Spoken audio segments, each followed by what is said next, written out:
Ce Flash Actu tourné à Paris débute par un défi hors du commun, celui de Samuel, atteint du syndrome de Louis Barre, qui se prépare à affronter un des ultra-trails les plus difficiles au monde. Il s'agit de la Diagonale des Fous de l'île de la Réunion. Pour réussir, il devra s'entraîner fort et ses coéquipiers devront le porter dans une joëlette pendant des dizaines d'heures. Afin d'en savoir plus sur ce défi un peu fou, je vous invite à regarder le documentaire Emmène-moi, samedi 14 juin à 18h sur Ami Télé, avec la narration du célèbre Bruno Blanchet, que l'on salue au passage. Poursuivons avec une tendance qui prend de l'ampleur en Europe, mais aussi au Québec. Savez-vous que des utilisateurs de l'application Strava sont prêts à payer afin que d'autres courent à leur place et gonflent ainsi leurs propres statistiques? D'abord présent en Europe, ce phénomène s'est transporté jusqu'au Québec. En effet, aussi curieux que cela puisse paraître, plusieurs athlètes offrent déjà des services de Strava Jockey et ce n'est pas une farce, comme en témoigne le reportage de Radio-Canada en date du 9 juin. En parlant de performance, notons que le 50 km du trail de la clinique des coureurs a été remporté ce samedi 7 juin par deux anciens vainqueurs de l'épreuve, à savoir Dany Racine et Sarah Bergeron-Larouche. Déjà vainqueur en 2023, Dany Racine a doublé la mise, passant la ligne d'arrivée après 5 heures d'effort, confirmant ainsi sa maîtrise sur ces terrains exigeants. De son côté, la championne Sarah Bergeron-Larouche a franchi la ligne en 4e position au classement général et s'est imposée pour la 3e fois du côté féminin. Alors bravo à tous les deux, ainsi qu'à tous les participants de cette belle course printanière. C'est ainsi que se conclut ce 17e Flash Actu. Bonne santé à toutes et à tous,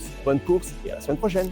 Pour plus de détails sur ces Flash Actu, rends-toi dans la section Actualité de toutcourt.ca.